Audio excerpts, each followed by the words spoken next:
que son inquietantes porque siempre hablamos del rol de la justicia y está el abogado de Julieta Prandi, que está obviamente en medio de un juicio contra su marido. En horas se conoce la condena, se llama Javier Baños, ustedes lo conocen. Y también está Enrique Russo, abogado penalista, porque vamos a abordar este tema y otro tema que es justamente la aparición del cadáver de Diego Fernández ya reconocido, el misterio de Coglan, porque parece que no hay respuesta. ¿Cómo puede ser? Ahí puede haber una investigación, pero sin sanciones. ¿Qué tal, Javier? ¿Cómo le va? ¿Qué tal, Hugo? ¿Cómo te va? Muy buenas tardes. Un placer, un lujo estar en este piso. ¿Qué piensan del fallo que puede darse contra el ex marido de Prandi?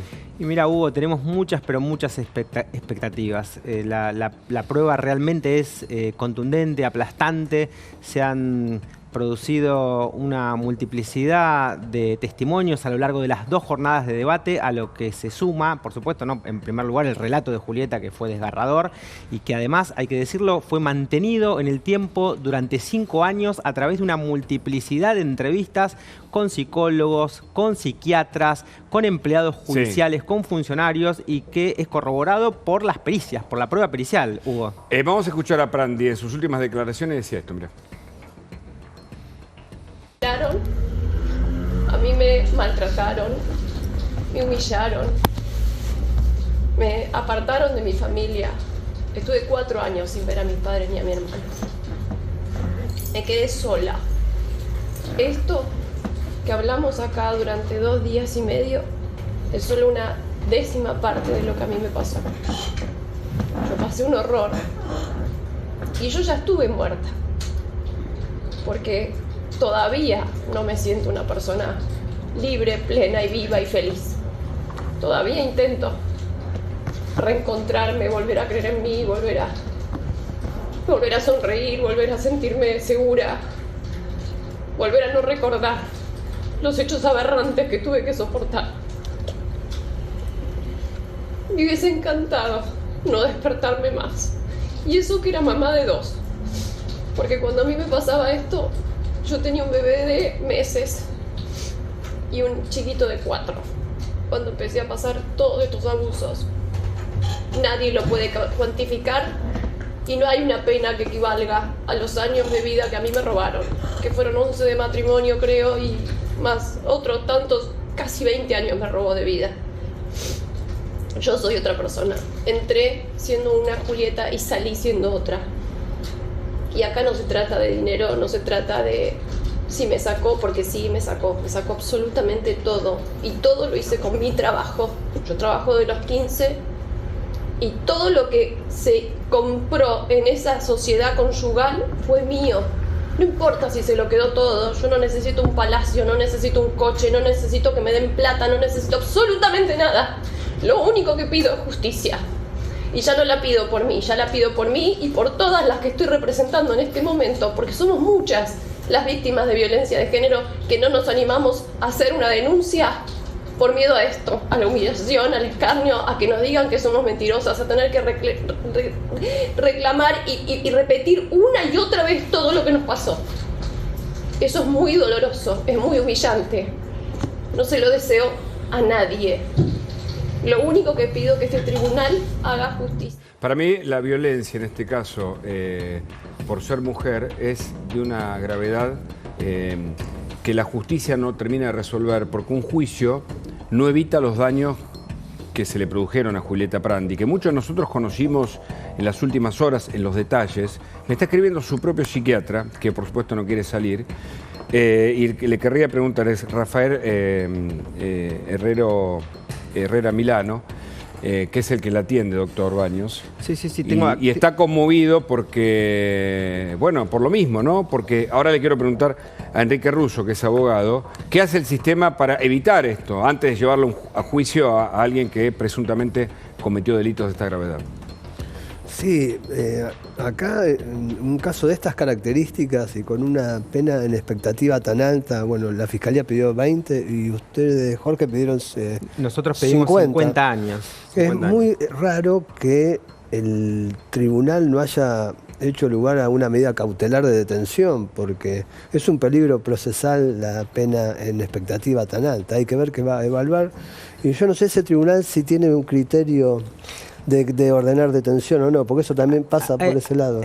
A ver, Quique, nosotros como abogados sabemos que el único título jurídico válido que puede exhibir el Estado para legitimar una restricción definitiva al derecho a la libertad es una sentencia condenatoria firme, y que hasta que esa sentencia no exista, el imputado, más allá de que sea culpable o sea inocente, tiene un título jurídico igual a inocente y no se le puede dar trato de culpable. Obviamente ese principio de inocencia, a medida que va transcurriendo el proceso, se va diluyendo. Por supuesto que con el dictado de una sentencia condenatoria, aunque sea de primera instancia y no esté firme, está muy, pero muy diluido. Son criterios. Sí. Hay tribunales que son más laxos. Bueno, el psiquiatra declaró como testigo. Digo porque estamos, o sea, él no quiere salir, entendemos, pero nos aporta información. Porque uno dice, ¿por qué aborda el tema? Porque estas historias representan, es la casuística, estas historias representan problemáticas que se repiten. Entonces, en una de esas, con la divulgación de la historia que la propia víctima señala, en una de esas estamos ayudando a que otras mujeres se despierten, porque Julieta Prandi está medicada en este momento y ha sufrido y está contando, entre lágrimas, su propio padecimiento, ¿no, doctor? Sí, te pongo una nota al pie, Hugo, ahí. Ese relato desgarrador que acabamos de escuchar de Julieta es en realidad las palabras finales de Julieta, no es su declaración testimonial a lo largo del debate. La declaración duró 1 hora y media. Si vos estabas ahí, realmente se te caían las lágrimas. Y a propósito de Milano, tengo acá su informe, tengo las conclusiones de ese informe. Dice, del psiquiatra, ¿no? Sí, a ver, por favor. Indicadores inequívocos de haber padecido situaciones de hostigamiento sexual con violencia familiar sostenidas en el tiempo, daño lacerante a su autoestima, agotamiento físico, agotamiento psíquico, tremendo desgaste por todos los litigios judiciales vigentes, además del cuidado y la manutención de sus hijos. Todos los psiquiatras, todos los peritos, todos los psicólogos intervinientes de parte y dependientes de la Suprema Corte de Justicia de la provincia de Buenos Aires son contestes en esta violencia sexual sufrida por Julieta. Ahora, Russo, usted como abogado que sigue estos casos, ¿cree que la justicia está a la altura de una violencia que crece, ha crecido sobre las mujeres y que, digamos, piden restricciones o botón de pánico, pero no frena a quien finalmente la termina matando? Sí, que eso no alcanza, ¿no? O la perimetral también que se consigue cuando hay este tipo de denuncias con algunos indicios de que el delito se estaría cometiendo. Aquí hay un gran ausente en esto, que es la medida cautelar. Yo creo que la medida cautelar significaría ponerle un freno al acosador, al violento. Yo no digo detención en un penal, pero sí se le podría aplicar una pulsera, una tobillera, claro, un arresto domiciliario mientras dure el proceso, porque es un delito peligroso y las excepciones a esta... O sea, la norma general del Código de Procedimiento Penal de la provincia es que toda persona debe estar en libertad mientras dura el proceso. Pero hay excepciones que son estos los peligros procesales. Estos peligros procesales, primero está probado que hubo amenazas, que hubo hostigamiento después de hecha la denuncia, y además que las penas son tan altas, este abuso sexual doblemente agravado, que tiene hasta 20 años de prisión. Y un sometimiento psicológico, me parece, ¿no? Hay peligro de fuga también, porque ustedes piensen que ahora se llega a una condena, se va a apelar, se apela a casación, después está la Corte de Provincia, después está la Corte de Nación. Y este hombre puede sigue llegar en libertad. A estar más de 10 años en libertad con una pena en suspenso. Baños, eso es una gran falla que tiene el sistema. ¿No? Baños, usted tiene las conclusiones. El psiquiatra me pide, autoriza que usted lea las conclusiones del informe, si es que, digamos, se pueden divulgar o se pueden contar sin mayor complejidad que lo que es el lenguaje coloquial. Por supuesto. A ver. Indicios inequívocos de haber sufrido violencia sexual intrafamiliar a lo largo del tiempo. Y coincido con lo que dice Quique y coincido, por supuesto, con vos, Hugo, en cuanto se podría haber dispuesto una medida cautelar un poco más fuerte, más allá de la restricción de salir del país o el hecho de acercarse a 300 metros de Julieta Prandi. Pero más allá de eso, lo importante es la decisión que tome el tribunal el día miércoles. Yo creo que hay que confiar en la justicia como hombres de derecho, debemos confiar en la justicia. Me parece que se trata de jueces excelentes y que van a fallar de acuerdo con un principio elemental en el derecho, que es el principio de justicia. A mí me parece que va a haber un fallo ejemplar a partir del día miércoles y lo vamos a conocer a las 11 de la mañana en el Departamento Judicial de Campana. Yo me pregunto si estamos hablando de un lobo con piel de oveja, ¿no? Aquí, porque él niega todo, como en general pasa, ¿no? Cuando hay una acusación, bueno, uno va a las cárceles y habla con todo, estos son inocentes, ¿no? Pero vos tenés una pregunta, sí. Sí. No, yo quería hacer otra aclaración. Sí, Russo, sí. Si se llega a dar un veredicto condenatorio, sí.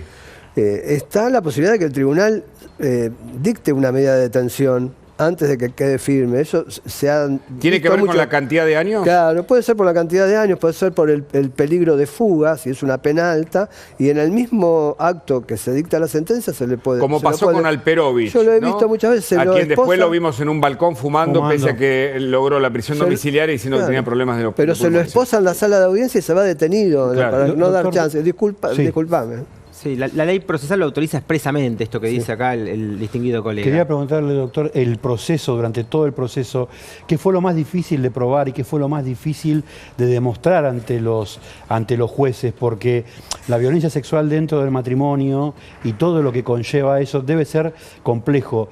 Quiero que me cuente un poco eso. Mira, Facundo, es muy interesante tu pregunta y creo que pusiste el dedo en la llaga. A ver, porque qué bueno. los delitos sexuales son los más difíciles de probar, de hecho, y cuando esa violencia sexual se comete en el marco de un matrimonio en donde la gente está acostumbrada a que las parejas tengan relaciones íntimas, la prueba es muchísimo más compleja todavía. Ahora, la realidad que en este caso puntual tenemos los dichos de Julieta, como dije antes, mantenidos durante 5 años, en multiplicidad de entrevistas, adelante de una infinidad de cantidad de funcionarios judiciales, funcionarios de la asesoría pericial departamental, funcionarios de la Oficina de Asistencia a la Víctima, psicólogos, psiquiatras, peritos oficiales y peritos de partes. Y todos son contextos con este dictamen que acabo de leer del psiquiatra Herrera Milano en cuanto a que existe... Que además es un perito, es un perito de la justicia, yo lo conozco, perdón la referencia en este caso, pero quiero dar crédito de que es un hombre muy abocado, muy consciente además de la escritura jurídica para dar un elemento que pueda justamente tener una utilidad técnica, ¿no? Desde ese punto de vista. Y con una carrera profesional intachable, es un verdadero experto en la materia. O sea, vos podés engañar a una persona una vez durante 40 minutos. Ahora no podés engañar a toda esta cantidad de peritos, de funcionarios, de investigadores, de psicólogos en tantas oportunidades. Mira, para muestra basta un botón. Espere, antes de la muestra, escuchemos a Julieta Prandi y completa usted, doctor, con la muestra para poner en contexto la declaración de ella hace horas nada más en pleno juicio. A ver. Que recibí justicia. Es lo único que estoy pidiendo. Y que si hoy hay que esperar unos días para la condena, sepan que esa persona que está siendo juzgada es capaz de cualquier cosa. Él no se va a manchar las manos de sangre. Pero lo considero digno de cualquier cosa. Por mi vida y por la de mis hijos voy a pedir que lo detengan. Porque yo, si no, los voy a hacer responsables de lo que me pueda pasar a mí o a mi familia. No se va a manchar en las manos, pero tiene muchísima gente sucia, ¿no? Porque no tiene evidentemente ni un amigo que lo venga a defender, ni a contar una verdad absoluta en donde él es una buena persona. Creo que dijo que a mí me vinieron a defender mis amigos, a mi familia. Por suerte hoy tengo amigos y familia que están cerca mío, gente que no podía ver antes. Pero no puedo convencerlos de una verdad que ustedes mismos pudieron ver. Yo lo único que les quiero pedir es justicia. Yo ya estuve muerta, no quiero estar muerta 2 veces. Déjenme vivir en paz. Nada más. Gracias por escucharme. Bueno, muchas gracias. Tenemos que conceder la última palabra del diputado. Baños, que está ahí como defensor de Prandi, lo veíamos en este video, en esta declaración, que es valiosísimo. ¿Usted quería agregar? Sí, nada, como para cerrar, para que te des una idea de la magnitud, de la credibilidad y de la veracidad del testimonio de Julieta, solamente hay un perito hay una psicóloga que la entrevistó a Julieta Prandi 192 veces, en 192 oportunidades. Ajá. Con lo cual, imagínate vos esto que decíamos de vos podés engañar a una persona una vez, 40 minutos, en una, en dos, en 3 oportunidades. Ahora, no podés engañar a una psicóloga 192 veces. Y esto es la punta del iceberg de todas las pruebas que hay en este expediente. ¿Por qué la divulgación de este tema, que además causa muchísimo interés y ha impactado en la agenda, tal vez como alguno de los temas políticos o económicos que siempre capta la atención, o de inseguridad, que son los temas, o deportivos, que son los temas que encienden las alarmas? Porque probablemente si un delito que ocurre intramuros, es decir, en la intimidad, muchas mujeres son sometidas, también puede pasar al revés claramente, pero en general esto es lo que vemos, o la casuística indica esto, y ese daño psicológico abre la puerta de un daño mayor, que muchas veces es físico, como pasa en este caso, por abuso sexual, pero puede transformarte en otros delitos. Por eso lo abordamos. Pero también abordamos algo que yo creo que a esta altura la justicia tendría que tener la capacidad de resolver. Y me refiero a que si hay que modificar la ley, para eso están los legisladores que ganan tanto dinero y encima, intentan producir a veces algunos cambios que no sé si van acordes al momento, más allá de las necesidades que se plantean, en causas como en la que se encontró a Diego Fernández, después de muchísimos años, asesinado en el 86, clase 68, Diego, tenía 16 años cuando fue asesinado, y resulta que ahora quienes probablemente cometieron el delito no cumplan ninguna pena. Y esto, viste, lo tomamos como algo natural. Está con nosotros Fabián Codevila. Fabián Codevila era amigo de Diego Fernández, compañero de la primaria de él. ¿Qué tal, Fabián? Gracias por tu visita. Bueno, por favor, gracias por la invitación. Simplemente aclarar que si estoy acá es por pedido expreso de la familia, que necesita que esto no pierda visibilidad, por esto que vos acabas de mencionar, ¿no? De 41 años pasaron de esta muerte absurda y que trajo además aparejado circunstancias que tuvieron que ver con su familia. El papá, Tito, falleció buscándolo. Como en el caso de María Cash, claro, remarcamos de nuevo, divulgamos estos temas porque hablan de problemáticas complejas que la Argentina no ha resuelto, y mucho menos los sistemas que tenemos justamente para que cuiden nuestros derechos y la dignidad humana, que está en el centro de la gran demanda. Y en este caso, el papá que muere infructuosamente buscando a su hijo, que estaba ahí enterrado, no tiene justicia, no tiene un descanso en paz, y su madre, que está viva, tampoco, porque probablemente el asesino siga suelto. Ayer estuvimos con Irma visitándola un rato a la tarde, la estamos resguardando. ¿A su mamá? Exactamente. Vos sabés que ayer fue muy emotivo, nos encontramos con la mamá, con el hermano, con otra compañera nuestra de la escuela. Estuvimos durante la tarde un rato en su casa y yo me quedé realmente helado al ver que todavía se mantiene en la casa la habitación de Diego tal cual la dejó cuando desapareció. Como se dice, es una de Netflix. Realmente es una... pero es una historia real. Supera a la capacidad de un guionista de escribir una historia por cómo aparece, por los detalles, por cómo se hace la muestra del equipo argentino de antropología, que es de los mejores del mundo. Sí. Lo convocaron hace un tiempo en México para que encontrara también restos. Tiene una calificación fenomenal, pese a que no tenemos un banco de datos genéticos que ahora se está discutiendo si tiene que ser ampliado o no. Es una discusión que si da, abriremos, pero a partir justamente de los objetos que ahí estaban, ¿no? Exacto, y te aporto un dato. Sí, claro. Ahí está la secundaria. José de Serfo dijo a su familia, al papá, vamos a buscar a la abuela. Presidente que no están pudiendo llegar a fin de mes. Cuando hay un montón de personas hoy